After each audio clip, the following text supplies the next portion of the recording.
Pemirsa, dinamika politik hingga saat ini terus bergulir. Ada wacana ataupun ada arah-arahan sinyal-sinyal di mana nanti akan ada yang bergeser gitu posisinya. Nasdem dan PKB tidak lagi akan mengusung Anies, tetapi akan bergeser masuk dalam Kim Plus. Lalu bagaimana dengan nasib Anies Baswedan? Tapi ada juga kalkulasi yang mengatakan bahwa PKB dan PDI Perjuangan akan mengusung Anies Baswedan dengan Rano Karno.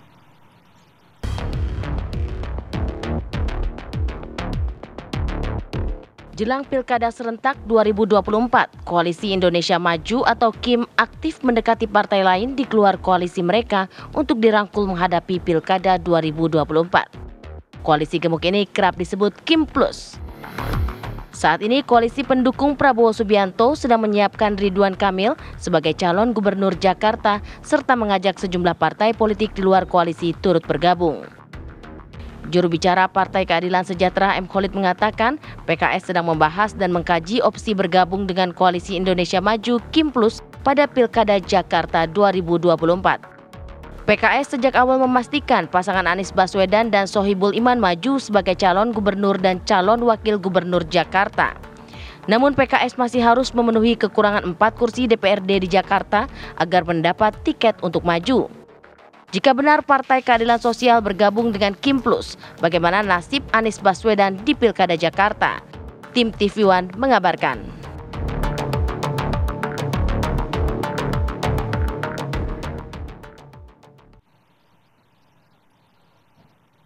Ya pemirsa, kita coba akan bahas hal ini bersama dengan sejumlah narasumber. Kami sudah hadir di studio. Apa kabar Indonesia Pagi? Ada Kang Ujang Komarudin, analis politik Universitas Al-Azhar Indonesia. Assalamualaikum Kang Ujang. Waalaikumsalam, Mbak Maria, Mbak Sira.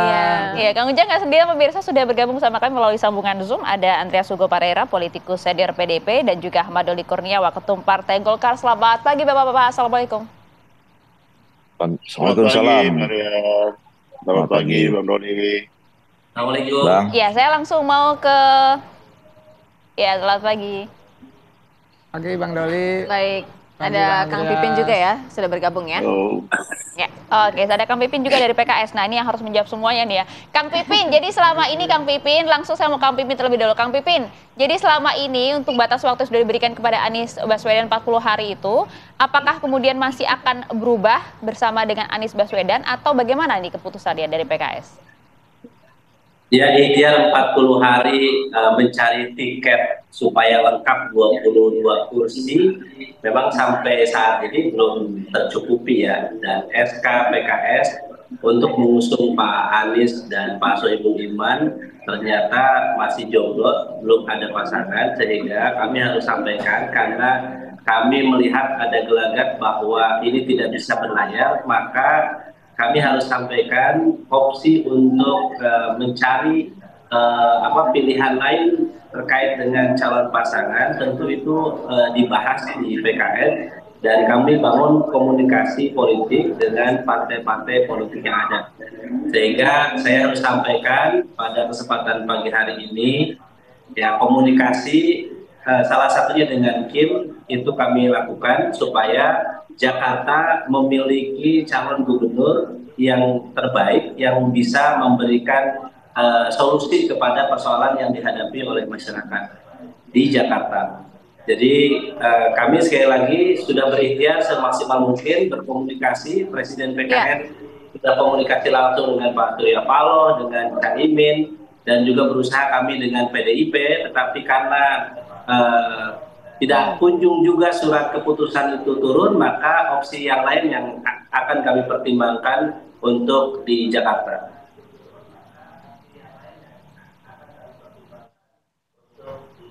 Kang Pipin, sejauh mana komunikasi yang sudah dijalin dengan Kim artinya akan meninggalkan Anies begitu? Ya, sebetulnya kalau Pak Aniesnya mungkin berlayar sejak 40 hari kemarin, maka selama 40 hari itu kami ikhtiarkan karena tidak ada yang merespon untuk mendukung Pak Anies ketika 40 hari itu dalam surat resmi partai, maka akhirnya kami harus katakan bahwa kami membahas dengan calon mitra koalisi kami yang lain supaya punya calon gubernur dan wakil gubernur yang bisa menyelesaikan persoalan. Jadi bagi kami capacity to lead dan capacity to govern yang selama ini kami cari untuk di setiap pilkada, dan salah satu opsi yang mungkin bisa dipelajari oleh kami adalah opsi untuk koalisi dengan partai lain, salah satunya dengan KIM.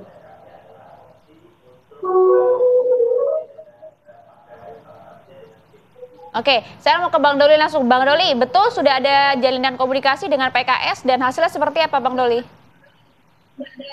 Iya, kami kan sebagai partai politik yang mengendorse ya, mencalonkan saudara Ridwan Kamil, tentu ingin mendapatkan dukungan dari berbagai partai politik ya terhadap pencalonan Ridwan Kamil ini.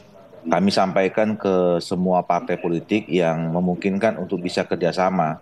Tentu pertama kali kami sampaikan ke Koalisi Indonesia Maju. Alhamdulillah mendapatkan tanggapan dan mereka memberikan dukungan.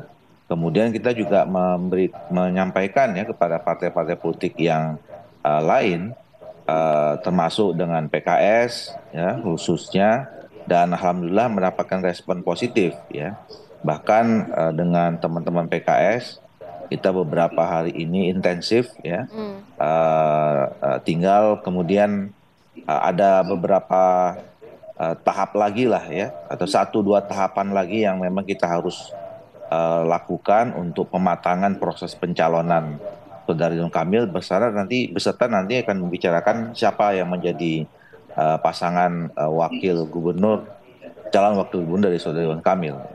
Begitu juga dengan bersama partai-partai politik yang lain yang menanggapi positif ya, menyampaikan respon positifnya terhadap pencalonan saudara Ridwan Kamil itu.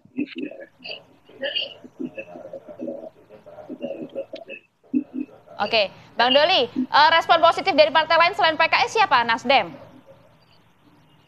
Ya, kami kan menyampaikannya kepada semua ya yang memungkinkan untuk bisa ikut menambah kekuatan terhadap pencalonan ini. Karena kami sadar betul bahwa Golkar kan cuman hanya 10 kursi di Jakarta. Itu pun kami bersyukur, terima kasih pada masyarakat Jakarta yang pada periode ini kembali memberikan kepercayaan kepada Golkar untuk bisa masuk menjadi salah satu pimpinan di DPRD. Tapi itu kan tidak cukup ya. Makanya kami menyampaikan proposal saudara Ridwan Kamil ini kepada siapa. Nah, alhamdulillah semuanya ya kami sampaikan ya ke teman-teman PKS, teman-teman Nasdem, teman-teman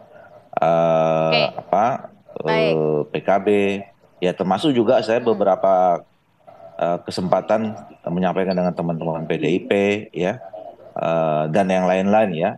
Maksudnya ini kan komunikasi yang selama ini kita jalin kan memang cukup baik kepada semua partai politik ya.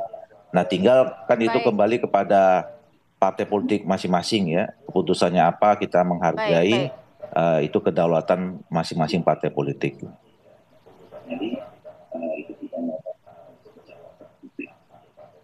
Baik, kalau dari Bang Doli tadi juga sempat menyatakan bahwa komunikasi terbuka termasuk dengan PDI Perjuangan. Lalu bagaimana dengan PDI Perjuangan? Kami akan bahas, kami akan tanyakan kepada Bang Andreas, tapi usai jeda kami segera kembali.